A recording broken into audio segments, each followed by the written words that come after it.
ராஜ்கோட் நகரில் இந்தியா மற்றும் இங்கிலாந்து கிரிக்கெட் அணிகள் மோதி வரும் 3வது போட்டி விறுவிறுப்பாக நடைபெற்று வருகிறது.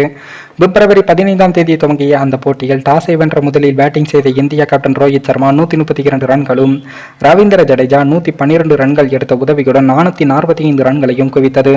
அதனைத் தொடர்ந்து களமிறங்கிய இங்கிலாந்து 89 ரன்கள் ஓபனிங் பார்ட்னர்ஷிப் அமைத்தாலும் தடுமாற்றமாக விளையாடி ஜாக் ரெவிலியை 15 ரன்களில் அவுட் ஆகி ரவிச்சந்திரன் அஸ்வின் 500 டெஸ்ட் விக்கெட்டுகளையும் எடுத்து 2வது இந்திய வீரராக சாதனை படைத்தார்.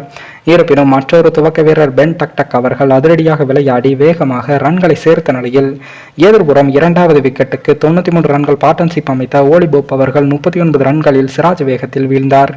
ஆனாலும் மறுபுறம் தொடர்ந்து அதிரடி காட்டிய பென் டக்டக் அவர்கள் 88 பந்துகளில் 100 ரன்கள் தொட்டு இந்தியாவுக்கு எதிராக அதிவேகமாக சதம் அடித்த இங்கிலாந்து வீரராக சாதனை படைத்து சவாலை கொடுத்தார்.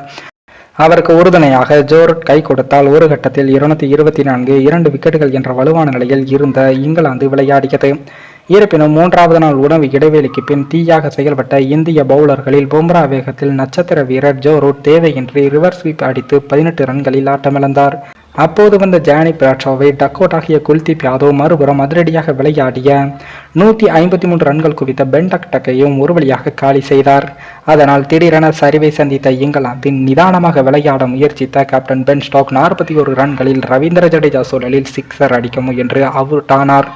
அடுத்த ஓவரிலேயே மறுபுறம் நிதானத்தை காட்ட முயற்சித்த பென் ஸ்டோக்ஸ் அவர்கள் 13 ரன்களில் சிராஜ் வேகத்தில் நடையை கட்டினார்.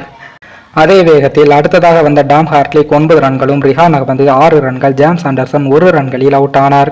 அதனால் 224 ரன்களுக்கு 2 விக்கெட்டுகள் என்ற நிலையில் இருந்த இங்கிலாந்தை அடுத்து 95 ரன்களுக்குள் 8 விக்கெட்டுகளை சாய்த்த இந்தியா 319 ரன்களுக்கு சுருட்டி இந்த போட்டியில் 126 ரன்கள் முன்னிலை பெற்று மிரட்டியுள்ளது. குறிப்பாக குடும்பத்தில் ஏற்பட்ட அவசர நிலையால் பாதியிலேயே வெளியேறிய அஸ்வின் இல்லாததால் இந்தியா தடுமாறும் என்றும் எதிர்பார்க்கப்பட்டது. ஆனால் நாங்கள் இருக்கின்றோம் என்ற வகையில் செயல்பட்ட சிராஜ் 4 விக்கெட்டுகளையும், குல்தீப் யாதவ் 2 விக்கெட்டுகளையும், பும்ரா 2 விக்கெட்டுகளையும் எடுத்து இங்கிலாந்தை சுருட்டி இந்தியாவுக்கு முன்னிலை பெற்றுக் கொடுத்தார்கள்.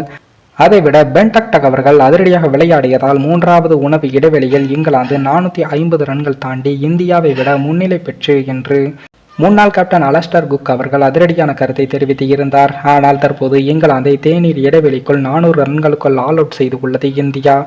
இதனால் அவருடைய முகத்தில் கரியை பூசியுள்ளது இந்தியா.